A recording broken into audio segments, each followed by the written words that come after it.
और ब्रेक के बाद स्वदेश आर के इस हिस्से में आपका एक बार फिर से स्वागत है। सितारों के आगे एक जहां और भी है और वो दिन दूर नहीं जब भारत से भी उस जहां में सैर होगी, क्योंकि चेन्नई के स्टार्टअप ने स्पेस टूरिज्म का ये बीड़ा उठाया और वो भी काफी कम दामों पर। और वो स्टार्टअप है अग्निकुल कॉस्मोस। इसलिए आज हमने चुना अग्निकुल कॉस्मोस को स्वदेश हीरो।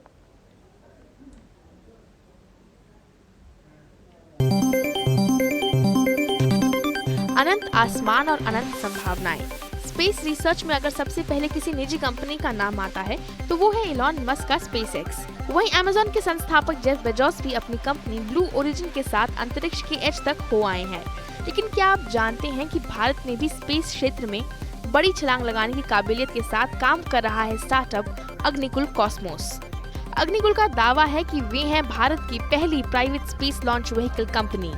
इस स्टार्टअप की महारत का अंदाजा आप ऐसे ही लगा सकते हैं कि शुरू होने के महज 4 साल के अंदर ही अग्निकुल कॉस्मोस को स्पेस लॉन्च व्हीकल के परीक्षण के लिए इसरो की फैसिलिटी इस्तेमाल करने के लिए डिपार्टमेंट ऑफ स्पेस से मंजूरी मिल गई है। भारत में Indian space and research organisation के अलावा शायद ही किसी को पता हो कि स्पेस में देश की कई निजी कंपनियां भी तेजी से कदम बढ़ा रही हैं। अब इस बात को भी मानेंगे कि पहले स्पेस सेक्टर का मतलब ही होता था सरकार, लेकिन हमने पहले इस माइंडसेट को बदला और फिर स्पेस सेक्टर में इनोवेशन किए। सरकार, स्टार्टअप एक दूसरे से सहयोग और स्पेस का मंत्र दिया। ये नई सोच, नया मंत्र इसलिए जरूरी है क्योंकि भारत के लिए अब ये लीनियर इनोवेशन का समय नहीं है, ये समय एक्सपोनेंशियल इनोवेशन का है। स्पेस में प्राइवेट इनोवेशन की ही एक सफल कहानी लिख रहा है अग्निकुल। गुरुकुल शब्द से ही जन्म हुआ अग्निकुल के नाम का। एक ऐसी जगह जहां लोग अग्नि यानी रॉकेट के इस्तेमाल के बारे में सीख रहे हैं। इस आइडिया के साथ एयरस्पेस इंजीनियर श्रीनाथ रविचंद्रन और एरोनॉटिक्स और मैनेजमेंट दोनों का अनुभव रखने वाले सईद पीर मोहम्मद शाह कादरी ने अग्निकुल कॉस्मोस की शुरुआत की। साल 2017 में स्पेस रिसर्च के इस आइडिया ने एक कंपनी का रूप लिया और चेन्नई के आईआईटी मद्रास में रिसर्च करने के लिए जगह मिली। आईआईटी मद्रास में ही कंपनी का इंक्यूबेशन हुआ और जल्द ही 2018 में कंपनी ने पहले इग्नाइटर्स को फायर किया। अग्निकुल को अब वेंडर्स, लॉन्च पोर्ट्स और अन्य ग्राहकों से एग्रीमेंट मिलने शुरू हो गए हैं। इससे पहले कि आपको और टेक्निकल टर्म से जूझना पड़े, हम आपको आसान भाषा में बताते हैं कि कंपनी करती क्या है। कंपनी छोटे छोटे सैटेलाइट्स को लॉन्च करने के लिए लॉन्च व्हीकल मुहैया कराती है। इसे और आसानी से समझाने के लिए कंपनी के को फाउंडर कादरी कहते हैं कि वे इन सैटेलाइट को स्पेस तक पहुंचाने के लिए एक टैक्सी सर्विस दे रहे हैं। अर्थ इमेजिंग, इमेज सेंसिंग, कम्युनिकेशन हो या दवा कंपनियां और डेटा स्टोरेज, ये सभी अब स्पेस को बतौर प्लेटफॉर्म इस्तेमाल कर रही हैं और लगातार ये मार्केट बढ़ रहा है। को फाउंडर्स के अपने पैसों से शुरू हुई ये कंपनी अब तक सीरीज ए के जरिए $15 मिलियन या यूं कहें कि लगभग 110 करोड़ रुपए जुटा चुकी है। गौर करने वाली बात है कि कंपनी के सारे इंजन 3D प्रिंटेड हैं, जिससे सामान्य लॉन्च के मुकाबले अब लॉन्च काफी किफायती हो जाता है। अग्निकुल का कहना है कि जहां अभी 1 किलोग्राम के लिए $50,000 से $70,000 तक का खर्च आता है, वहीं उनके इंजन से $15,000 प्रति किलो तक के खर्च में सर्विस दी जा सकेगी। अग्निकुल चाहते हैं कि अगले 4 से 5 सालों में वे स्पेस रिसर्च का 10% मार्केट शेयर हासिल कर सकें। टारगेट बड़ा जरूर है, लेकिन हौसला उससे भी ज्यादा। खुशबू तिवारी, ET नाउ स्वदेश। और कम समय में बड़ी कामयाबी यहाँ पर हासिल कर दी गई है। बिना वक्त गवाए आपकी मुलाकात कराते हैं अग्निकुल कॉस्मोस के को फाउंडर मोइन से। मोइन, बहुत बहुत शुक्रिया आपका हमारे साथ यहाँ पर जुड़ने के लिए। और सबसे पहले आपसे यही जानना चाहूंगी कि आखिर कैसे तय किया कि स्पेस रिसर्च ही वो सेगमेंट है जहाँ से आपको शुरुआत करनी है? पहली बात तो ये कि हम लोग क्रिकेट फ्रेंड्स थे, तो जब क्रिकेट खेल रहे थे साथ तो बहुत सारे आइडियाज आते थे हमें, राइट। उसके बाद एक कॉन्वर्सेशन ऐसा भी हुआ कि श्रीनाथ जो था मेरा को फाउंडर, वो लॉस एंजल्स शिफ्ट हो गया था, तो स्पेसएक्स जैसे रॉकेट्स भेज रहा था। ही वाज उसको भी बहुत ख्वाहिश आ गई थी कि हाँ, जब अगर कोई यहाँ पे कर रहा तो इंडिया में भी कोई ना कोई कर सकता है। तो कॉन्वर्सेशंस वैसे ही शुरू हुए थे मेरे और श्रीनाथ के, और जैसे ही बात समझ आई कि हाँ हम भी कर सकते हैं, हम एक कॉन्फिडेंस अंदर से आया था कि हाँ कोई कर रहा है तो दुनिया में हम भी कर सकते हैं, और अगर इंडिया में कर रहे हैं तो और अच्छा भी कर सकते हैं। बिल्कुल, और यकीन मानिए कि यही कॉन्फिडेंस आपको बुलंदियों पर भी लेकर जाएगा, क्योंकि आप एक प्राइवेट कंपनी है। इसके नाते किस तरह की चुनौतियों का आपको सामना करना पड़ा?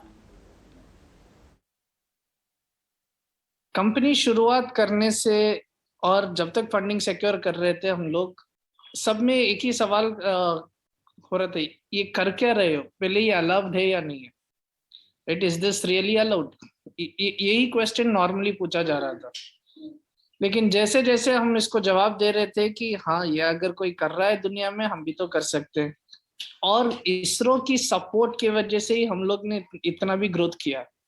और जैसे जैसे हमारे सवाल हम पे आ रहे थे, हम यही सवाल इसरो से भी पूछ रहे थे, और देखते ही देखते गवर्नमेंट में इसरो के अंदर इन स्पेस करके एक ऑर्गेनाइजेशन भी शुरू कर दिया, स्पेस पॉलिसीज आने लग गए। जैसे ही ये आते रहे, हमारी जो दिक्कतें थी, जो भी हमको एक स्टॉप की तरह रहता था, ये सवाल हम जब क्वेश्चन कर रहे थे तो 1, 2 या 3 महीने में इसके आंसर्स मिलने शुरू हो गए। इसी कारण इन्वेस्टर्स का एपिटाइट भी हार्डवेयर में डालने के लिए अच्छा हो गया। जनरली पहले इन्वेस्टर मार्केट ज्यादातर सॉफ्टवेयर में डाल रहे थे, हार्डवेयर इंडिया में बहुत बहुत कम लोगों ने एक्चुअली एक्सपेरिमेंट किया था। इसको हम लोग बोलते हैं कि इन्वेस्टर मार्केट में एपिटाइट नहीं था पहले। लेकिन over a period of years, 2-3 साल से आप देखते रहेंगे कि लॉट ऑफ इन्वेस्टर्स स्टार्टअप्स में डाल रहे हैं पैसा, पहली बात। दूसरी, और हार्डवेयर कंपनीज में भी जिसका जेस्टेशन पीरियड 4 या 5 साल है उसमें भी डाल रहे हैं। मतलब पहले जो इंडिया जिस सर्विस ओरिएंटेड का जैसा था, वैसा मैप नहीं है। मैन्युफैक्चरिंग भी हो रहा है, make in India, all of these things are actually booming, it is becoming real. ये गवर्नमेंट का सपोर्ट भी है और इन्वेस्टर्स का एपिटाइट भी हो रहा है, और क्लैरिटी हर सवाल का आंसर मिल रहा है। मोइन, देखिए ये तो शुरुआती चैलेंजेस रहे हैं, लेकिन इसरो का सपोर्ट हासिल करने के लिए खूब जद्दोजहद करनी पड़ी होगी। आपने अपने इस आइडिया को कैसे प्रोजेक्ट किया, कैसे उन्हें भरोसा दिलाया कि वो आपके साथ यहाँ पर जुड़े? जब भी आप पहली बार कुछ कर रहे हैं तो आपको प्रूफ ऑफ कॉन्सेप्ट बताना होता है, और उसकी रिलायबिलिटी कॉन्सेप्ट भी प्रूव करना पड़ता है। ऐसे सवाल इसरो में बहुत सारे बार हो चुके हैं, बिकॉज उन्होंने भी इनोवेशन ही किया है, और रॉकेट बनाना और रॉकेट को टेस्ट करना उनसे बेहतर इंडिया में कोई नहीं जानता। तो उन्होंने ऑलरेडी प्रोटोकॉल्स बना के रखे थे, और जब हम पूछते थे कि हमको ये करना है, उनके सवाल ही ऐसे थे कि लाइक हमको हमारा प्रोडक्ट उस लायक का बनाने की, उस टेस्टिंग क्वालिफिकेशन पाने के लिए ही हमने प्रिपेयर भी करना शुरू किया। सो हमने क्वालिफिकेशन प्लान बनाया और फिर जाके बताया, और फिर एक बार एक क्वेश्चन आता था और फिर उस सवाल का जवाब दे रहे थे हम लोग। उसके बाद ही कन्विंसिंग फैक्टर आता है कि हाँ हम लोग को भी अलाउ कर सकते हैं ये फैसिलिटीज में टेस्ट करने के लिए। So it's like it's a protocol that had to be met. बस ऐसे ही चला थी। बिल्कुल मोइन, ये तो बात हुई यहाँ पर इसरो को एक्चुअली एक तरह से कन्विंस करने की, लेकिन अगर आपकी जुबान में ये समझना चाहें, आप अगर हमारे दर्शकों को समझा पाए कि आखिर आप करते क्या हैं, आपका बिजनेस क्या है? आज की दुनिया में जो रॉकेट है बहुत बड़े हैं, छोटे रॉकेट्स नहीं है। और सैटेलाइट्स जो हैं पहले बहुत बड़े बनाते थे, लेकिन अभी स्मॉलर इन साइज बनाते हैं। मतलब पहले 1.5 टन 2 टन की सैटेलाइट होती थी, अभी 100 kgs और लेसर के सैटेलाइट्स बना रहे हैं। इन लोगों का मार्केट एड्रेस करने के लिए हम लोग उसे स्मॉल लॉन्च व्हीकल्स बुलाते हैं। अब ये स्मॉल लॉन्च व्हीकल्स ऐसे है कि ये टैक्सी है, मतलब एक जगह से एक जगह जाने के लिए एक कस्टमर को हम एक टैक्सी ऑफर कर रहे हैं। लेकिन अभी जो मार्केट है वो एक ऐसे समझिए कि आप बस में जा रहे हैं एक जगह से एक और, लेकिन बस तो आपके घर पे नहीं जाएगी ना, आपको तो बस स्टॉप में ही जाके छोड़ेगी, आपको फिर वहां से बस स्टॉप से और एक आपको लेके जाना पड़ेगा। लेकिन हमारी खासियत ये है कि लाइक हम आपको जिस जगह पॉइंट ए और पॉइंट बी कस्टमर के हाथ में ही दे देंगे, कि वो डिसाइड कर सकता है कि लाइक उसको किधर जाना है। This is the business model जो हमारा है। और इस बात का और एक एडवांटेज है अगर आप अग्निकुल से लॉन्च कर रहे हैं कि आपको पैसा उतना ही देना पड़ेगा जितना आप लेके जा रहे हैं। लेकिन आज के मार्केट में आप अगर आप बस बुक कर रहे हैं, अगर आप 2 सीट बुक कर रहे हैं, लेकिन फिर भी आपको पूरा बस का भाड़ा भरना पड़ेगा, या आपको वेट करना पड़ेगा कि सब लोग बस में आ जाए। लेकिन अगर आप टैक्सी ले रहे हैं तो आप अकेले भी जा सकते हैं और भाड़ा बस अकेले आदमी का ही देना पड़ेगा। This is the service that we are offering from Agnikul. ठीक है मोइन, आपको शुक्रिया कहूँ उससे पहले आखिर में बस एक ही सवाल आपसे समझना चाहूंगी, रेवेन्यू से लेकर कमर्शलाइजेशन तक का क्या कुछ प्लान है आपकी कंपनी का? अभी तो हम लोग प्री रेवेन्यू कंपनी है, लेकिन अभी नेक्स्ट ईयर हमारा लॉन्च शेड्यूल है। तो अगले साल ये पॉसिबिलिटी है कि हमारा फर्स्ट रेवेन्यू और सेल्स होएगा कंपनी का। और इसके बाद हमारा प्लान ये है कि जो मार्केट है 2025 तक इसका total addressable market around 4 billion है। और हम लोग तो सोचेंगे कि अगर इसका 10% भी हम लोग अगर कैप्चर कर सकेंगे तो बहुत अच्छा रहेगा। और उसी पर तो हम काम कर रहे हैं अभी। तो अगले 3 साल या 4 साल में यही हमारी फोकस रहेगी कि हम एक परसेंटेज ऑफ द पाई ये मार्केट का ले लें। चलिए, मतलब आने वाले 3 से 4 साल आपके लिए बहुत ही क्रूशल भी रहने वाले हैं। बहुत बहुत शुक्रिया मोइन आपका हमारे साथ यहाँ पर जुड़ने के लिए और इस खास बातचीत में हमारे साथ शामिल होने के लिए भी।